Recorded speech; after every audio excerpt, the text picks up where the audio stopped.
नमस्कार। अगर आपके घर में बहुत ज़्यादा कलेश रहता है, छोटे बड़ों से लड़ा करते हैं, बड़े छोटों से लड़ा करते हैं, घर में बिल्कुल भी सुख समृद्धि नहीं है, आपस में एक दूसरे के प्रति ईर्ष्या का बैर का भाव है, किसी न किसी प्रकार से कोई न कोई नकारात्मक ऊर्जा आप लोगों को घेरे रहती है, तो 2-3 उपाय मैं आपको बताने जा रहा हूं, जो आपको आसान पड़े वो करिएगा। 100% आपको लाभ मिलता हुआ दिखाई पड़ेगा।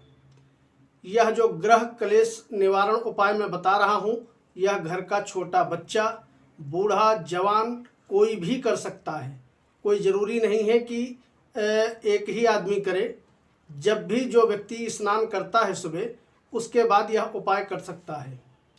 पहली चीज़, अगर कलेश बहुत ज़्यादा है तो जो घर की महिलाएं हैं, कोई 1 या 2 महिला प्रत्येक बृहस्पतिवार को व्रत रखना शुरू करें और व्रत रखने के बाद जो प्रसाद आप भगवान बृहस्पति के लिए चढ़ाती हैं, वह प्रसाद घर के सभी व्यक्तियों में आप थोड़ा थोड़ा बांटें और सब उस प्रसाद को ग्रहण करें।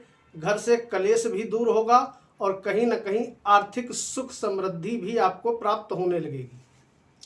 दूसरी चीज़, एक काम आप यह भी कर सकते हैं, अगर आपके घर में गंगा जल रखा हुआ है तो गंगा जल ले लीजिए और प्रतिदिन नहाने धोने के बाद पूजा पाठ करने से पहले आप एक गिलास में जल लीजिए, उसमें 2 बूंद गंगा जल की डालिए और प्रत्येक कमरे में लैट्रिन बाथरूम को छोड़ करके आप छिड़काव करिए। इससे घर में सुख समृद्धि भी आएगी। यदि किसी ने कुछ करा धरा है तो वह भी समाप्त हो जाएगा और घर का कलह भी समाप्त हो जाएगा, खुशहाली का वातावरण बन जाएगा।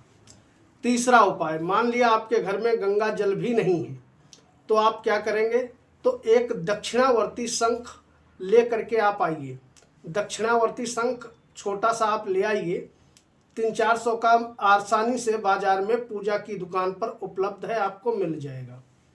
उस दक्षिणावर्ती शंख में आप शाम को जल भर करके रख दीजिए पूजा स्थल पे, या पूजा आप नहीं भी करते हैं तो कहीं भी उस शंख में जल भर करके उत्तर पूर्व कोने में घर में आप रख दीजिए। और उसके बाद सुबह उठना है, जो भी व्यक्ति घर में पहले स्नान करे, चाहे वो बच्चा, बूढ़ा, जवान कोई भी हो, उस जल को पूरे घर में छिड़क देना है, लैट्रिन बाथरूम छोड़ करके।